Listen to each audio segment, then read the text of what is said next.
Hi friends, welcome to Aarthi world. இன்றைக்கி நம்ம பண்ண போகிறது சூப்பரான உளுந்த வடை. நல்ல மொறுமொறுப்பாகவும் அதே சமயம் எண்ணெய் குடிக்காமலும் எப்படி பண்ணலான்னு பார்க்கலாம். அதுக்கு முன்னாடி நம்ம சேனலை இப்போ தான் ஃபஸ்ட் டைம் பார்க்குறீங்கன்னா மறக்காமல் சப்ஸ்கிரைப் பண்ணிக்கோங்க.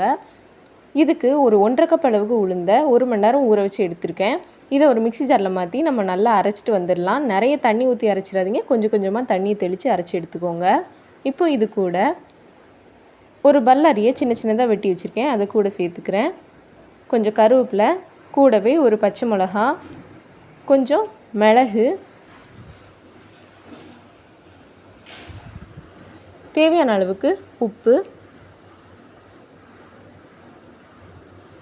கூடவே கொஞ்சம் இஞ்சி துருவல் இல்லைன்னா காயப்பொடி சேர்த்துக்கோங்க. நான் இன்றைக்கி காயப்பொடி சேர்த்துக்கிறேன். இதை நம்ம கையை வச்சு நல்லா மிக்ஸ் பண்ணி எடுத்துக்கலாம். இந்த மாதிரி நல்லா பீட் பண்ணி மிக்ஸ் பண்ணிக்கோங்க. இதை எதுக்காக இந்த மாதிரி மிக்ஸ் பண்ணிகிட்டே இருக்கிறேன்னா, இந்த மாதிரி மிக்ஸ் பண்ணால் உள்ளே நல்ல சாஃப்டாகவும் வெளியே நல்ல கிறிஸ்பியாகவும் நமக்கு வடை கிடைக்கும். அதனால தான் இந்த மாதிரி நல்லா மிக்ஸ் பண்ணி எடுத்துக்கலாம்.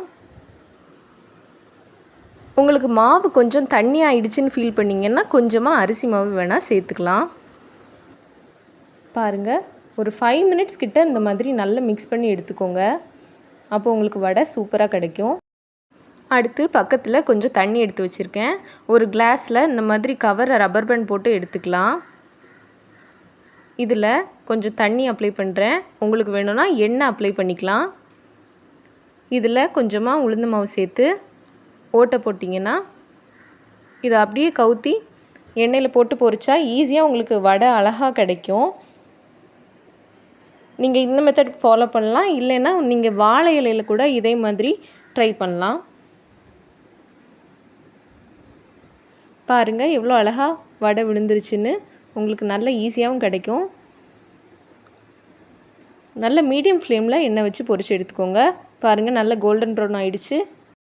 சூப்பரான மொறுவான வடை ரெடி ஆயிடுச்சு. இது கூட கெட்டியான ஒரு தேங்காய் சட்னி நல்ல காரமாக அரைச்சி தொட்டு சாப்பிட்டா சூப்பராக இருக்கும்.